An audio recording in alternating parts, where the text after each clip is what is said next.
Deuxième jour pour lancer ma marque de montre à 17 ans. Le premier jour, je me suis intéressé au cadran d'une montre. Aujourd'hui, je vais modéliser un boîtier en 3D. Bon, j'ai jamais modélisé un objet en 3D de ma vie, et me voilà à faire un boîtier de montre sur Blender, sans aucune compétence. À première vue, on peut facilement se dire qu'un boîtier de montre, c'est simple à faire. C'est juste une boîte ronde avec des cornes. Et bah non. Un boîtier de montre, c'est très complexe. En fait, on peut décomposer un boîtier de montre en 3 éléments principaux. Le fond, la carrure et la lunette. Et en fonction de ce qu'on veut faire de cette montre, la complexité des éléments va varier.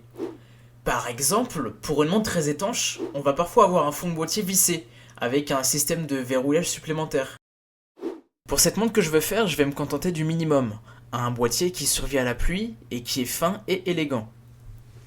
Je commence par la carrure, et en faisant les cornes, je me rends compte que Blender n'est vraiment pas conçu pour les débutants. Vous voyez la corne ici ? Ça m'a pris 3 heures pour la créer. Bref, une fois que j'ai fini la base de la carrure, je vais construire la lunette. C'est déjà beaucoup plus rapide, mais il faut prendre en compte un truc. C'est que le verre va se loger à un endroit du boîtier qui va également créer un vide entre le verre et le cadran, afin de permettre le mouvement des aiguilles. Là, je vais faire le fond du boîtier. C'est un fond clipsé, et pour qu'il se clipse, il va falloir un joint. Et ce joint, il va s'encastrer dans le boîtier et se comprimer, ce qui va faire que le fond du boîtier tient et ne fait pas rentrer la sueur dans le boîtier.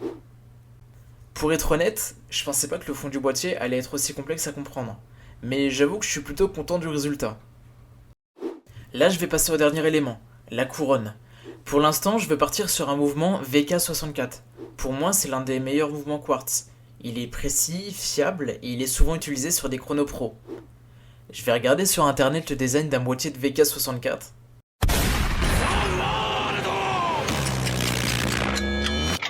Ouais, allez, on va partir sur quelque chose d'un peu plus simple, le VH31.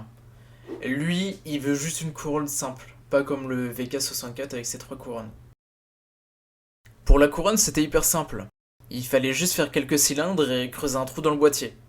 Je suis parti sur une couronne press-fit. C'est la couronne qui ne se visse pas. J'avais pas envie de passer 3 heures à créer des vraies vis, surtout qu'il est 2 heures du matin. Après 12 heures de travail, voici le rendu final.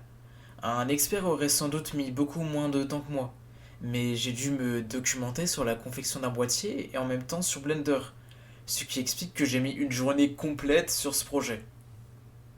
Dans la prochaine vidéo, je vais produire ce boîtier pour de vrai.